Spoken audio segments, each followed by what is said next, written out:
All right. We're going to listen to Charlie Kirk for a bit. I gotta admit, this guy kind of drives me a little nuts. I mean, he's clearly a smart guy. I think you always have to start with saying the positive thing about someone. He's clearly a smart person, very charming. But something about this whole going to college campuses and like steamrolling college kids who aren't equipped to argue with you, I I don't find it particularly impressive. So if you don't know who I'm talking about, you're about to find out. This is Charlie Kirk. And we're going to watch him steamroll this libertarian kid. Now, I am not a libertarian. I used to be a libertarian, which makes me somewhat sympathetic to some of the libertarian positions. And I will have a whole video at some point about why I'm not a libertarian anymore.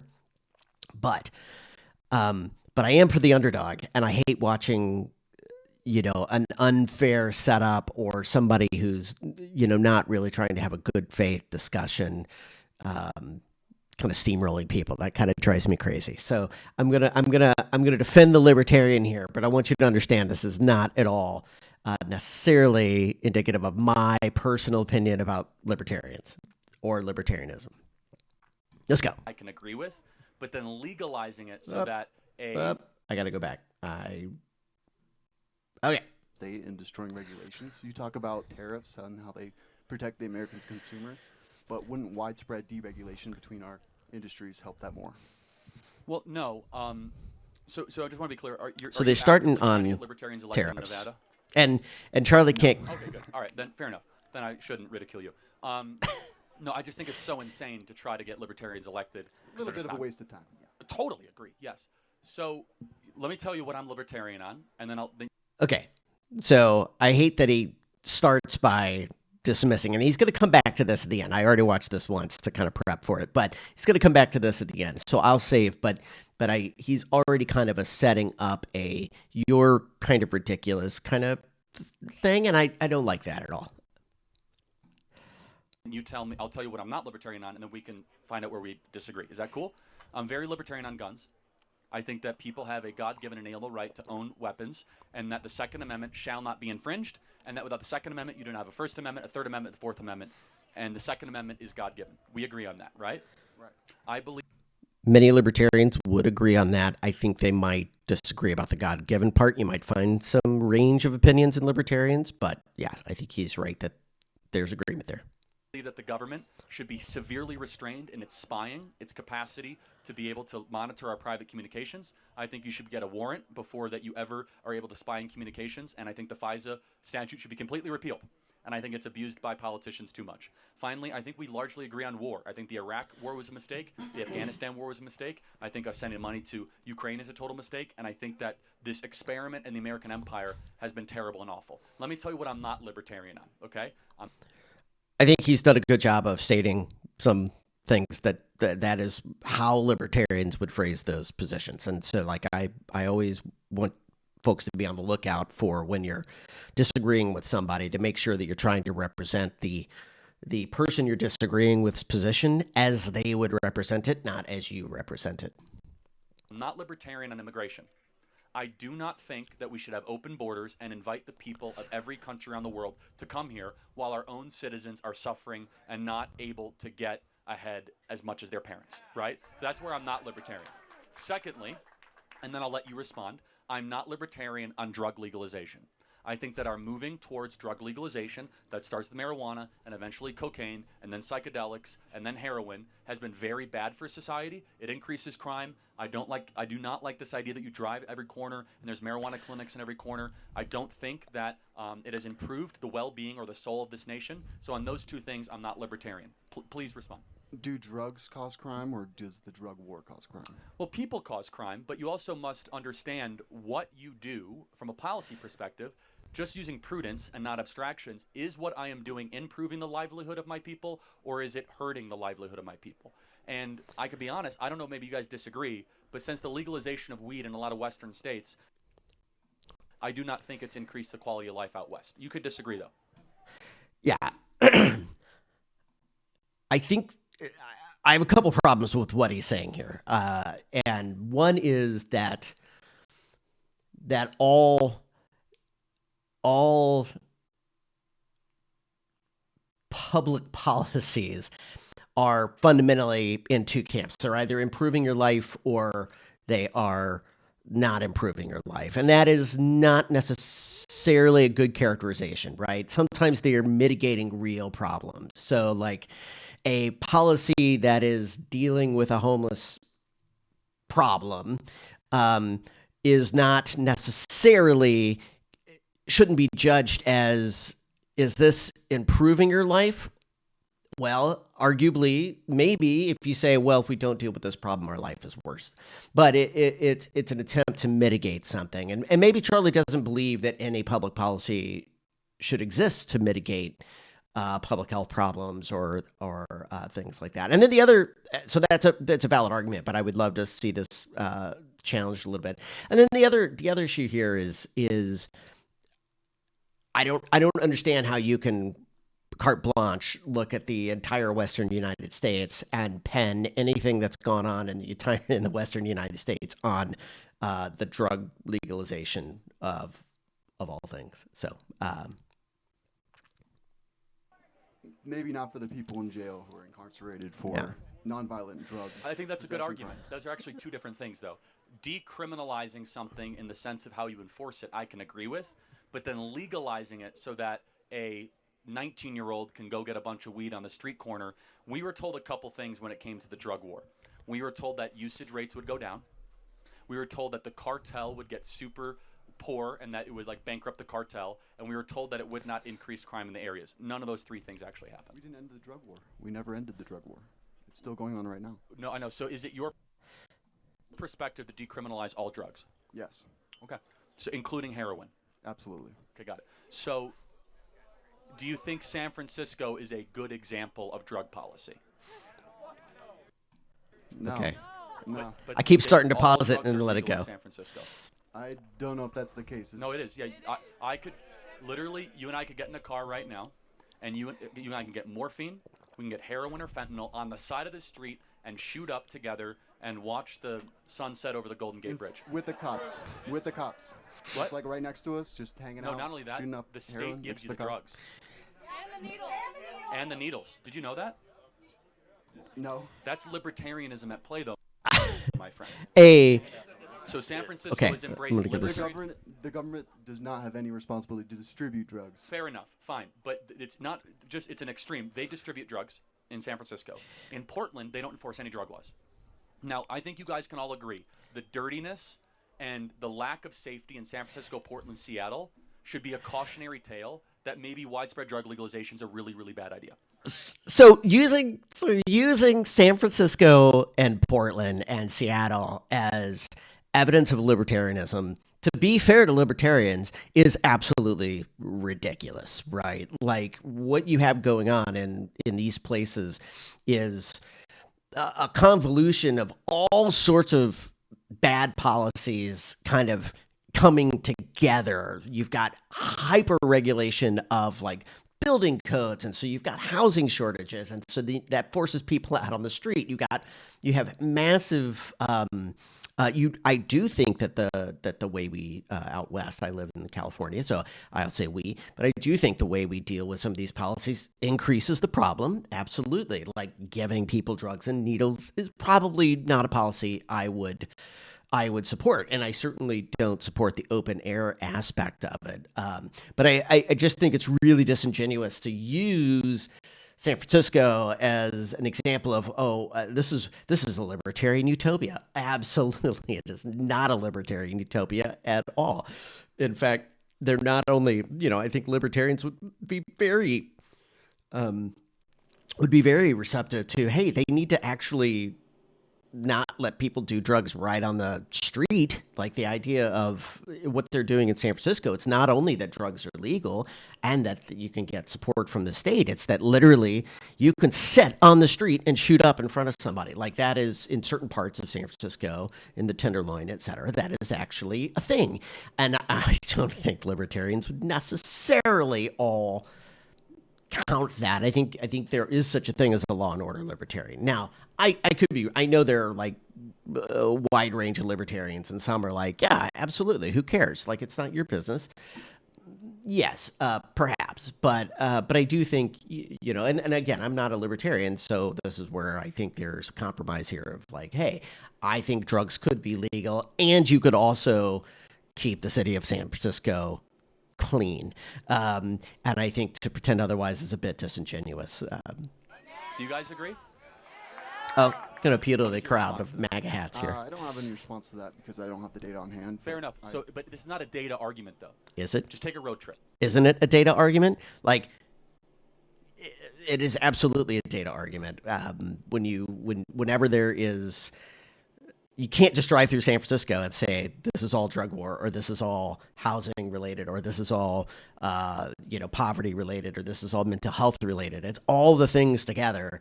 And if you're going to make a specific argument about drug legalization, I think you really do have to, you need to go look at Denver. Okay, let's see what it's done in Denver. And it's probably a better comparison because, Denver doesn't necessarily, it's a big city. They have legal drugs that they don't necessarily have all the other policies that might be problematic. So I do think it's a data question. I think Charlie,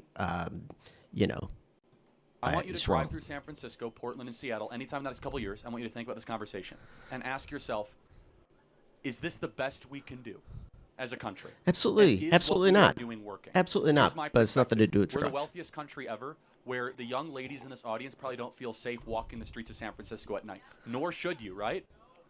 And I think, not even here, yeah. And by the way, what a moral failure that you can't walk your own cities at night. People say, Charlie, what are your politics? How about this? I want to be able to walk every major American city at night and enjoy it like my parents did and not have to worry about... What does that have to do with drugs? That's a law and order thing, dude. Being raped, mugged, or shut down. And like whatever it takes to get that done. But I guess Charlie thinks anybody on drugs is a rapist, perhaps. But I don't know. That's the only way I can tie these two things together. Let's do that thing.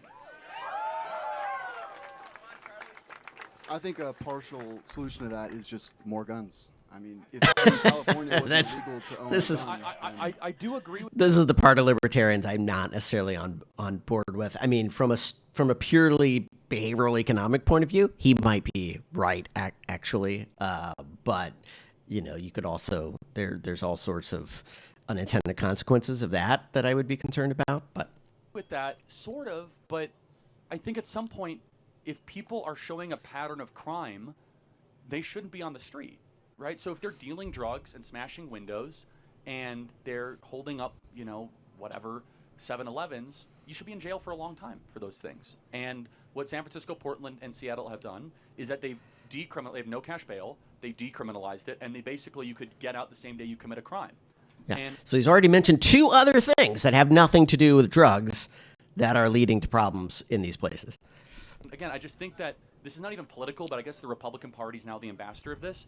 It's so simple that if you don't feel safe in your own great cities, your leaders have failed you and they should all be fired.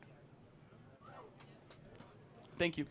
You have one more thought? One more thought about tariffs. I want to go back to my original question. I'm very much in favor of tariffs, yeah. The costs are ultimately passed down to the consumer. Not always. That's interesting. So why are pickup trucks so much cheaper in America than they are in Europe? No idea. Because they're made here. You know that we heavily tariff pickup trucks more than any other car coming into the country? So how do you avoid a tariff? Make it here. So what tariffs do is they're forcing functions for overseas companies to build factories here. See, you're only looking at tariffs through a one-dimensional DC Chamber of Commerce lens. The way that you tell a company, avoid the tariff, build the factory in Nevada. And so, for example, you guys probably, any parents own a Toyota pickup truck? Anybody? They're actually pretty good, yeah? Look at, there's a couple hands. Toyota builds all their pickup trucks here, and they avoid the 25% tariff.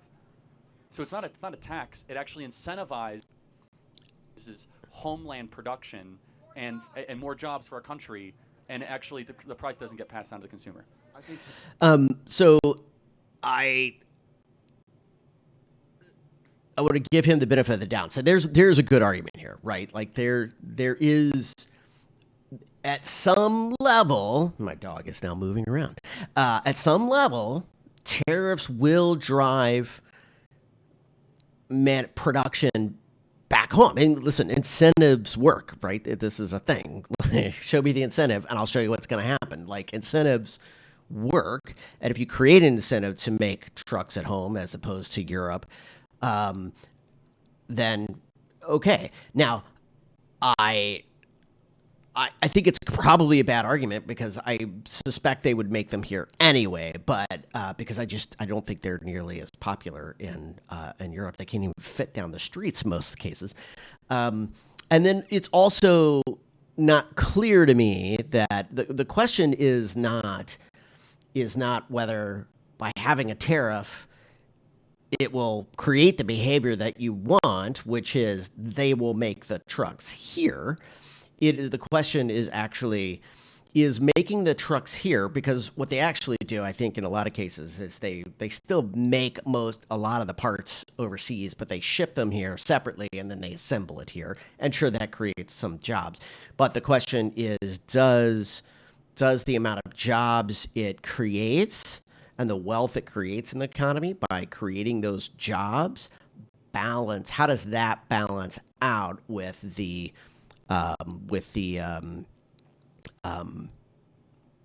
damage that you do on the price side, right? And last I looked, trucks weren't cheap, by the way. So okay, maybe they're cheaper than they are in Europe. Okay, but a lot of stuff's cheaper than it is in Europe, and also they're not cheap. But there's also the side that I think that one of the other problems that we don't talk about with tariffs, Charlie wants to see this through one lens as well. He's accusing people who oppose tariffs of looking only through a Chamber of Commerce lens, but he's only looking through a America First lens. If you look at it through a power and corruption lens, like what it does is it creates potentially an environment where companies are now even more incentivized than they were before to have lobbyists so that they can get the tariffs to be the way they want them, so that they can get a loophole, they can get an exception. So it can actually, not only does it get passed down to the consumer, but it can also be a magnet for kind of crony capitalism, corporatism, where there's a lot of favoritism based on donations. I'm going to let it go now. Hands down, deregulation upon No, our I mean, American I companies. tend to agree with that, but I also want to live in the real world, not fantasy world. And I think that also fundamentally you have a social contract to your people that, for example, if we have critical vitamin needs in this country, most of our drugs are made in China. That's bad. Okay, you don't overthink it. You don't need a chart. You don't need a graph. Bad that we don't make our own drugs. Okay, that 90% of all vitamin C is made in China.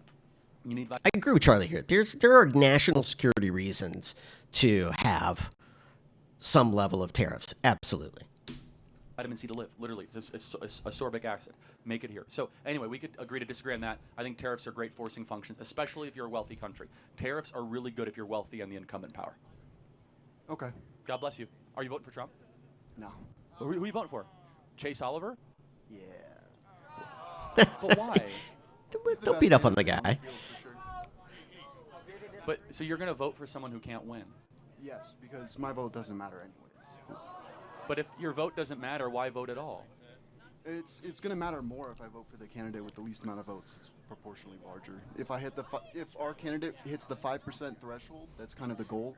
Why? The natural federal funding. What? Matching federal funds from the U.S. government, which will make our party wealthier and be more competitive. So let me just be clear. So do you think that there's, from the values you care about, which is liberty, yeah, and make sure you're talking to the mic, is there no material difference to your life between Trump and Kamala? Oh yeah, Trump way better than Kamala. Kamala is pure evil. Kamala Harris is pure evil. But no, it's okay. So, but you're in a battleground state. You can go do your 5% thing a different time. Isn't it probably worth against like being drafted to World War III? Just suck it up, put on the MAGA hat, and vote for Trump.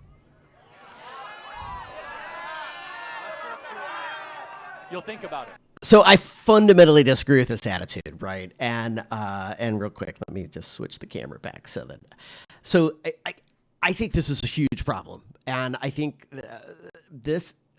So first off, I'm a sucker for a third party. I always have been. I voted for Perot like in the 90s, right? Like, I'm just going to be honest. The reason third parties don't stand a chance at winning is because the two major parties, Republicans and Democrats, have a legal stranglehold on the ballot, which means the Greens and the Libertarians are not treated equally by law. If they manage to get to the 5% threshold that they do to get matching funds, it will help them maybe a little bit, but they'll also continually be under constant lawsuits from the major two parties to basically challenge every single signature that they ever have to get on the ballot. And it's just an arduous process. Basically, all of their money, all of their resources go into just getting on the ballot. Now, I get it. Like, they are fringe parties, and they're still, even if they got on the ballot, they're not likely to carry the day. But what I really struggle with the language that we're using to talk about it is, one, we should always encourage people to vote their conscience, period. Like, I think, that this idea of like, oh, but they can't win and you're helping the other side. And like all this, the whole reason I have this channel, it's called Bipartisan Disorder, is all of this creates a self-fulfilling reality of never getting a leader that you actually like. And moreover, it creates perverse incentives because all you have to do now as a candidate, if you're Trump or Kamala, all you have to do is convince the voters that the other person is so scary that it doesn't matter. That it doesn't matter if you're like even a halfway decent person, they got to vote for you, right? And so it creates this race to the bottom with our leadership, and I'm really, really ultimately concerned about it.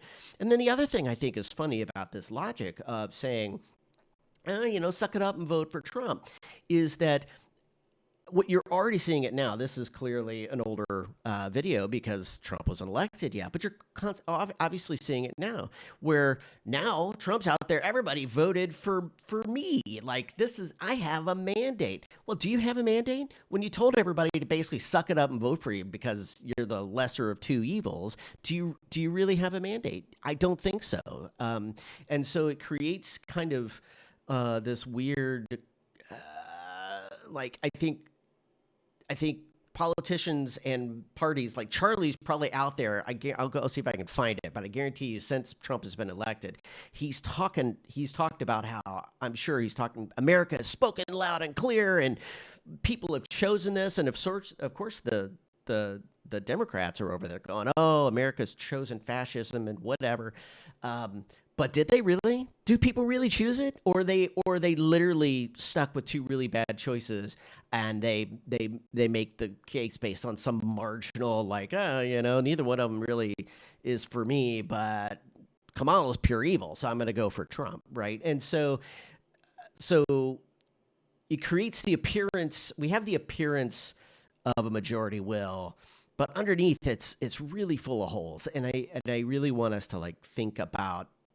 Like, I'm very passionate about like ranked choice voting and things like that, so that we can try to move our democracy towards a place where we're voting out of affirmation as opposed to voting out of negation, which is, I think, the world that we live in now. Anyway, that's it for this one. Thanks for tuning in. And I was seated today because I have a puppy, and she would not allow me to get up. See, she's like, dude, put me down.